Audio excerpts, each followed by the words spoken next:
In April of 2017, a fit young 22-year-old outdoorsman hopped on his mountain bike, pulling a neatly packed trailer, and rode off for Olympic National Park. But just days later, he would be at the center of an investigation that would span over a year. Thanks for listening to Legends May Live. Today, we follow the footsteps of Jacob Gray into the heart of one of America's wildest national parks. But just a quick note before we get started. All of our stories are based on true or allegedly true stories, but sometimes we have to fill in gaps, and others, there are conflicting accounts, so just take it as entertainment and not a documentary.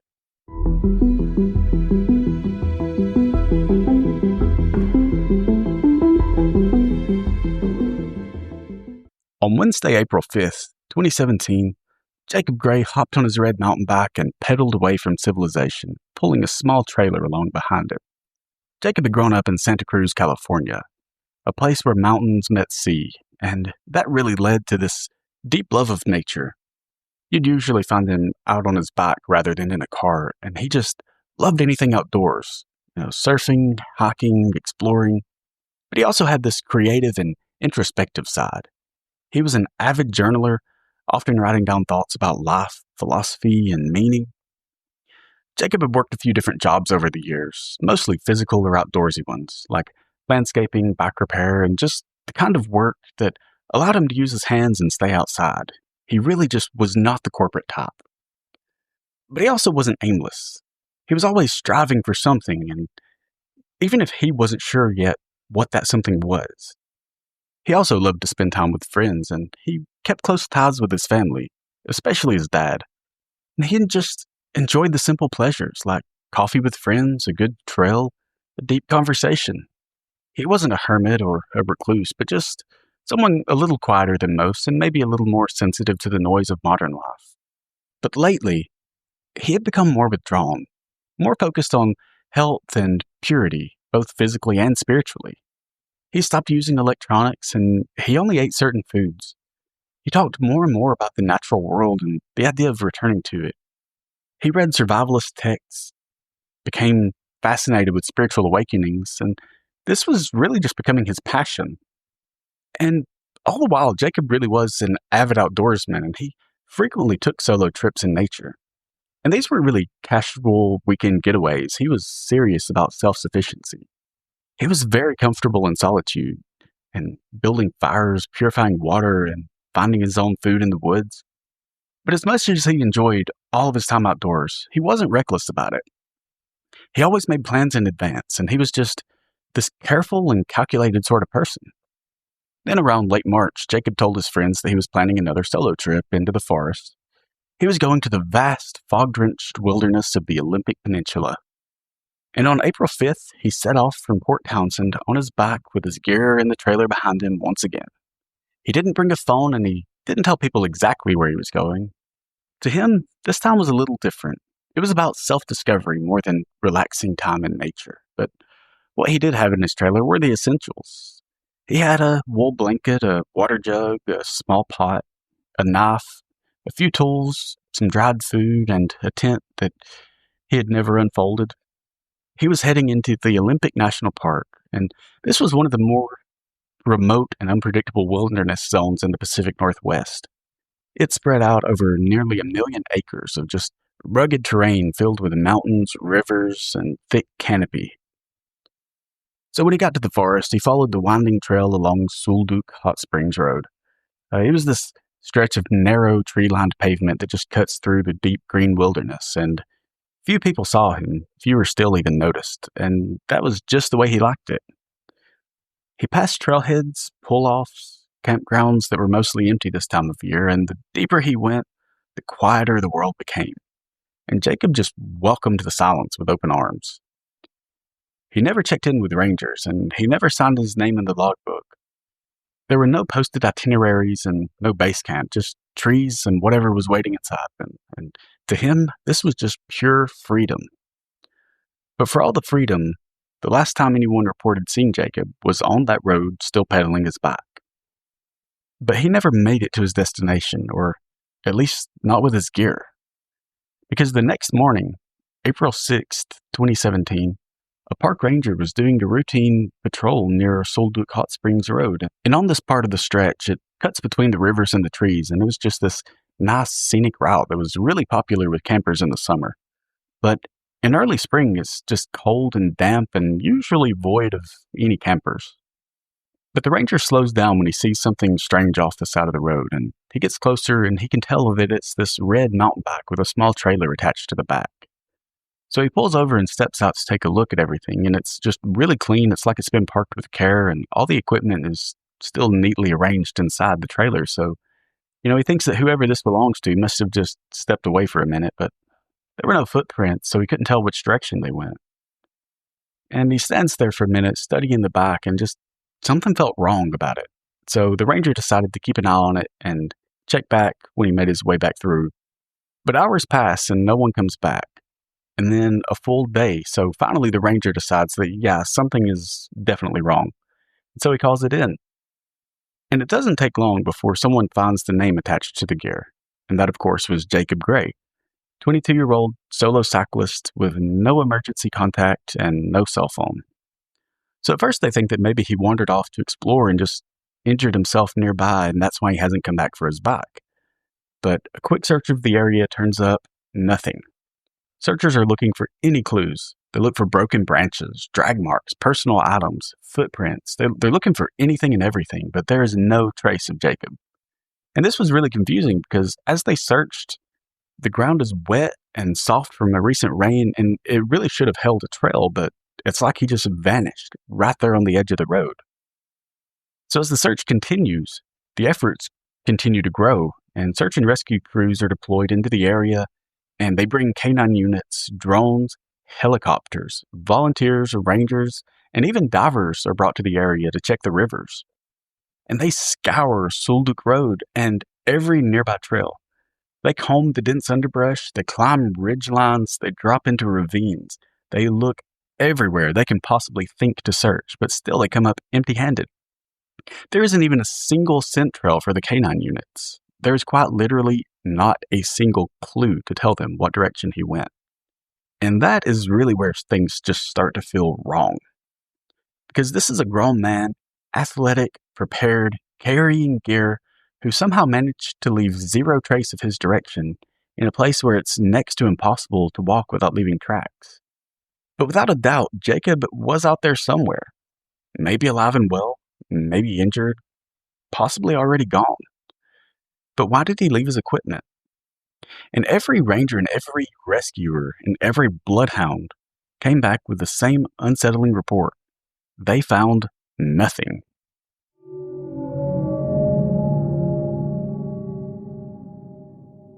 When Jacob didn't come home, and then the rangers found that gear, the calls started. Jacob's father, Randy Gray, didn't hesitate. He packed a bag, left his job behind, and began the long drive from Santa Cruz, California, to the Olympic Peninsula. With no discussion and no sleep, just one thought: my son is in those woods. And Randy was no stranger to the outdoors himself. He raised Jacob on hikes and bike rides, camping under the stars, just teaching him to respect the land. And they were close. The two just had this father-son bond that everyone longs for. So when others slowed down, Randy sped up. He arrived in Washington and immediately began retracing his son's path. He went from Port Townsend to Solduke Road to the spot where the bike was found.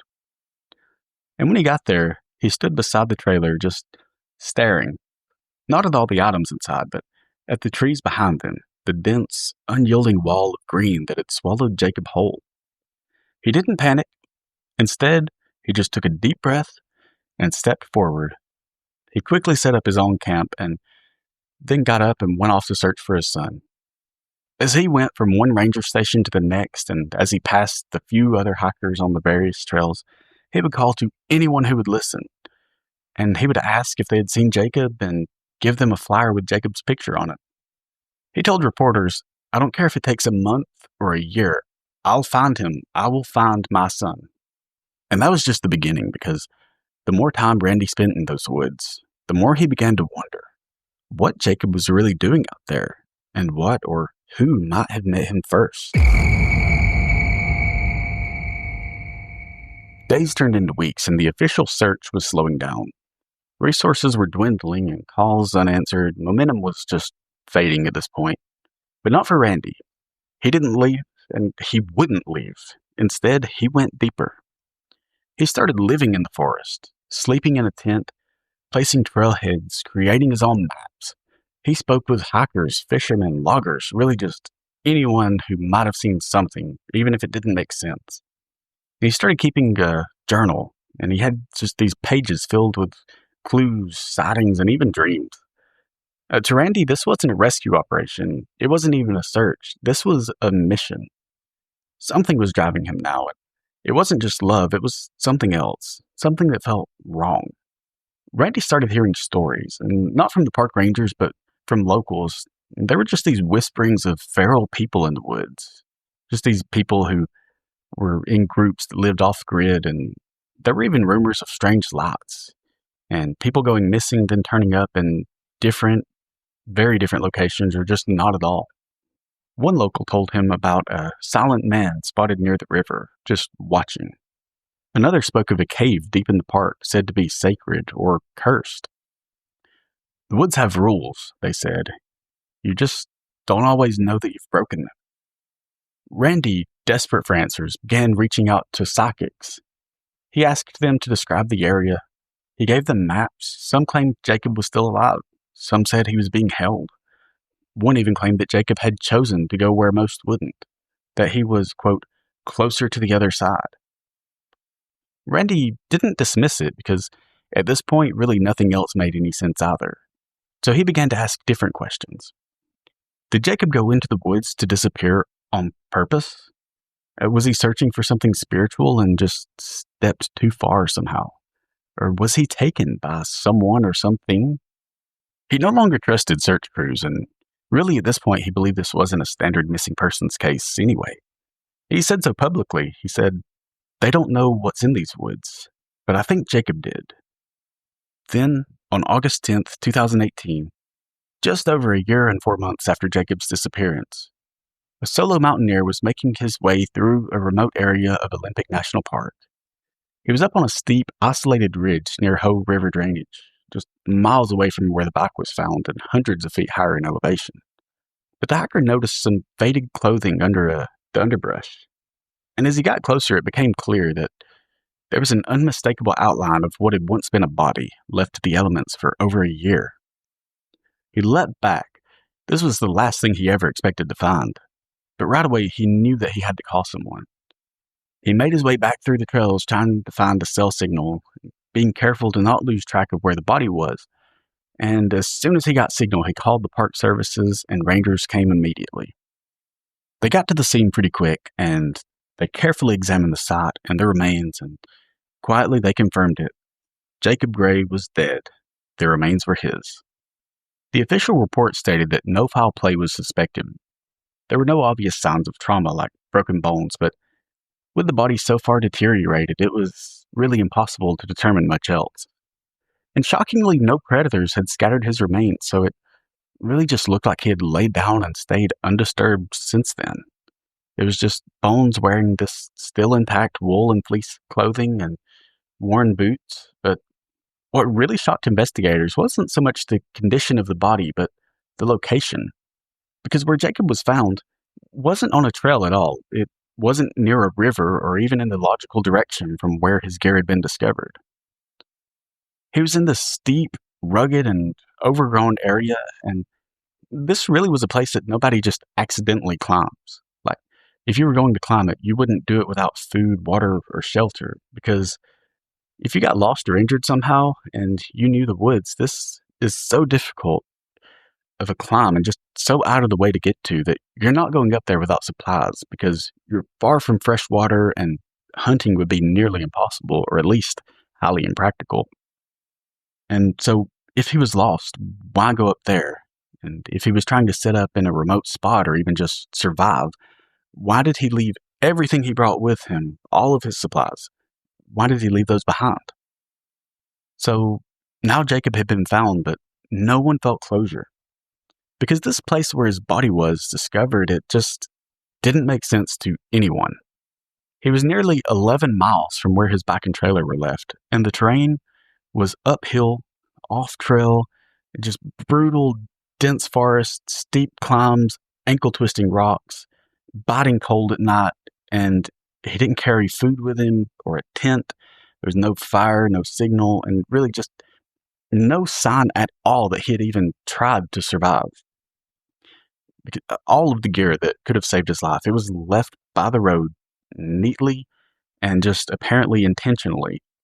So after investigation, investigators really just assumed that hypothermia was to blame, and maybe they were right.